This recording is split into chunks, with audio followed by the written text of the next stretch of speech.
बिस्मिल्लाहिर्रहमानिर्रहीम। Today we are going to discuss about bioavailability. अगर हम इसकी डेफिनेशन को देखें तो the rate and extent to which a drug reaches in the systemic circulation, जितना ड्रग आपकी सिस्टमिक सर्कुलेशन तक पहुंचता है उसको हम क्या नाम देते हैं, बायो अवेलेबिलिटी का। हम एक एग्ज़ाम्पल लेते हैं कि लेट सपोज हमने एक 100 mg पैनाडोल की टैबलेट ली और मैंने ऑरल रूट से ली। रिमेंबर रखिएगा, जो हम आईवी रूट देते हैं, कोई भी ड्रग आईवी रूट से देते हैं, एडमिनिस्टर करते हैं पेशेंट को, तो जो उसकी बायो अवेलेबिलिटी होती है that is 100%। So let suppose हमने एक 100 mg ड्रग ऑरली किसी भी पेशेंट को दी और आफ्टर सम टाइम उस पेशेंट के अंदर जो उसकी कंसनट्रेशन थी ब्लड के अंदर दैट वाज अबाउट 70 mg, तो उसकी बायो अवेलेबिलिटी कितनी हुई ड्रग की, that is 70%।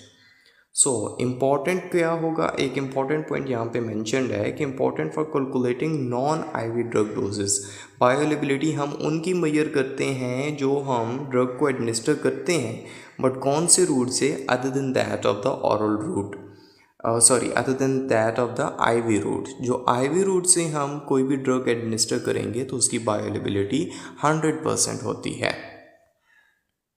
Determination of bio availability, हम किस तरीके के साथ बायो अवेलेबिलिटी को डिटर्मिन कर सकते हैं, तो हम कंपेयर करते हैं किसी भी route of administration of drug को और उसकी बायो अवेलेबिलिटी को towards with the IV route. अब वी नो दैट जो भी ड्रग हम आईवी रूट से एडमिनिस्टर करेंगे तो उसकी जो बायो अवेलेबिलिटी होगी 100% होगी।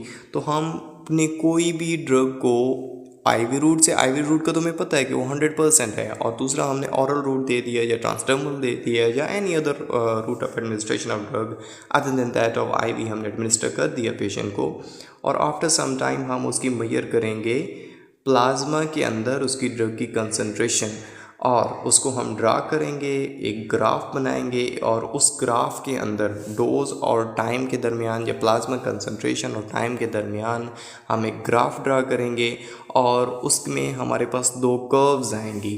तो जो कर्व्स आएंगी उसके अंदर जो हम एरिया कैलकुलेट करेंगे, एरिया अंडर द कर्व, वो कैलकुलेट करके हम क्या डिटरमिन कर सकते हैं, बायो अवेलेबिलिटी।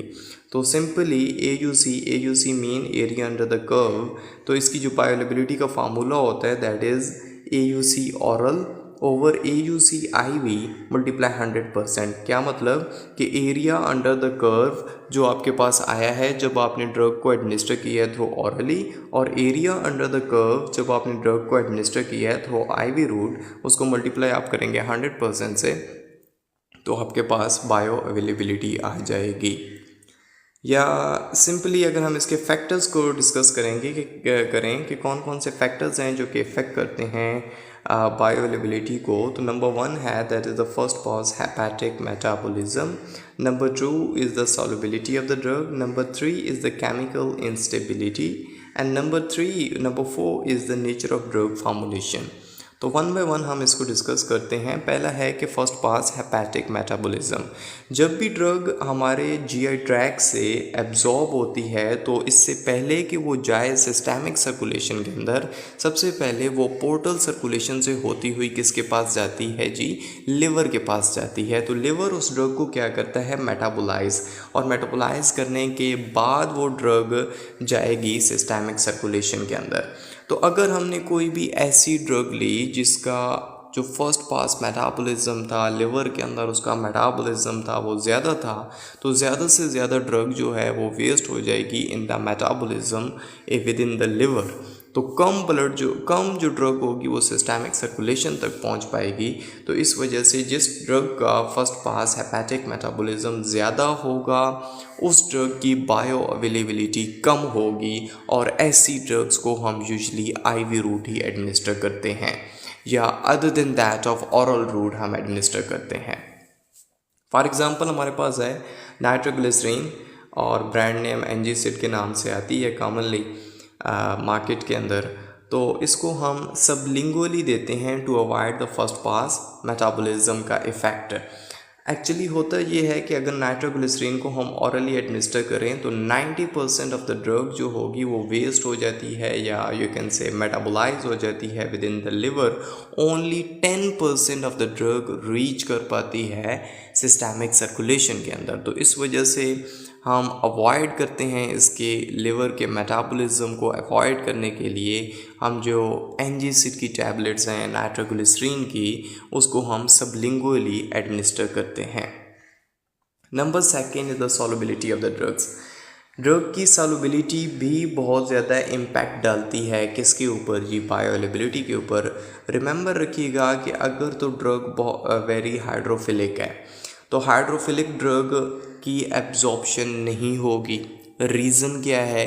रीज़न ये है कि हमारी जो सेल मेम्ब्रेन्स हैं वो क्या है, लिपोफिलिक हैं। और lipophilic substances like dissolve like, और जो लिपोफिलिक सब्सटेंसेस हैं वो लिपोफिलिक सब्सटेंसेस को ही अपने अंदर इजीली इन एंड आउट करने देती हैं। तो जो कि ये ड्रग अगर कोई ड्रग हमने एडमिनिस्टर की वो बहुत ही ज़्यादा हाइड्रोफिलिक है तो वह मेम्ब्रेन को क्रॉस नहीं कर पाएगी, और मेम्ब्रेन की वो क्रॉस नहीं कर पाएगी तो उसकी जो एब्जॉर्प्शन होगी फ्रॉम द जीआई ट्रैक्ट वो पुअर होगी। अब पुअर एब्जॉर्प्शन हुई उसकी तो ऑब्वियस सी बात है कि उसकी बायोअवेलेबिलिटी भी क्या होगी, कम होगी। सेकंड है कि अगर कोई ड्रग वेरी लिपोफिलिक ड्रग्स होगी, अगर कोई ड्रग बहुत ही ज़्यादा लिपोफिलिक है नो डाउट वो क्रॉस तो कर जाएगी आपके सेल मेम्ब्रेन्स को, बट एक प्रॉब्लम ये आएगा कि हमारे बॉडी के अंदर जितने भी फ्लूइड्स हैं वो ज़्यादा से ज़्यादा एक्वस फ्लूइड्स हैं। तो एक्वस फ्लूइड्स के अंदर जो लिपोफिलिक सब्सटेंसेस हैं वो प्रॉपरली डिज़ोल्व नहीं हो पाएंगी या प्रॉपरली एब्जॉर्ब नहीं हो पाएंगी। तो इस वजह से उनकी जो बायोअवेलेबिलिटी होगी, जो ज़्यादा लिपोफिलिक ड्रग्स होंगी उनकी बायोअवेलेबिलिटी भी कम होगी। आइडियली उस ड्रग की बायोअवेलेबिलिटी ज़्यादा होती है जो लार्जली लिपोफिलिक तो हो ही हो लेकिन साथ ही साथ में स्लाइटली वाटर सॉल्युबल भी हो। तो ऐसी ड्रग्स की जो बायोअवेलेबिलिटी होती है वो ज़्यादा से ज़्यादा होती है। जितनी भी ड्रग्स हम यूजुअली पेशेंट्स को एडमिनिस्टर करते हैं या तो वो वीक एसिड्स होती हैं या फिर वो वीक बेसिस होती हैं। Number third one is the chemical instability. कुछ जो ड्रग्स होती हैं वो बहुत ही ज़्यादा अनस्टेबल होती हैं इन द गैस्ट्रिक पीएच के अंदर। फॉर एग्जांपल अगर मैं पेनिसिलिन जी की बात करूं तो ऑरली अगर हम एडमिनिस्टर करें तो ये बहुत ही ज़्यादा अनस्टेबल ड्रग है, और अनस्टेबल होने की वजह से जो गैस्ट्रिक पीएच है जो कि लो पीएच होती है due to the presence of HCl, तो ज़्यादा से ज़्यादा ड्रग जो होती है वहाँ पर वेस्ट हो जाती है, तो इसकी जो बायोअवेलेबिलिटी होती है वो कम होती है। तो कुछ जो ड्रग्स होती हैं some destroyed by the GI enzymes. अब इंसुलिन की अगर मैं बात करूं तो इंसुलिन एक्चुअली प्रोटीन है, और हमारे स्टमक के अंदर जो एंजाइम्स हैं, प्रोटियोलिटिक एंजाइम्स हैं, वो इंसुलिन को डिस्ट्रॉय कर देते हैं या मेटाबोलाइज कर देते हैं। तो इस वजह से जो इंसुलिन की बायोअवेलेबिलिटी होगी वो भी कम होगी अगर हम इसको ऑरली एडमिनिस्टर करें तो। ठीक हो गया। तो नेक्स्ट जो फोर्थ वन है that is the nature of drug formulation. Sometime अपने ड्रग को इस तरीके के साथ उसकी फार्मूलेशन कर देते हैं कि उसकी बायोअवेलेबिलिटी कम हो जाती है।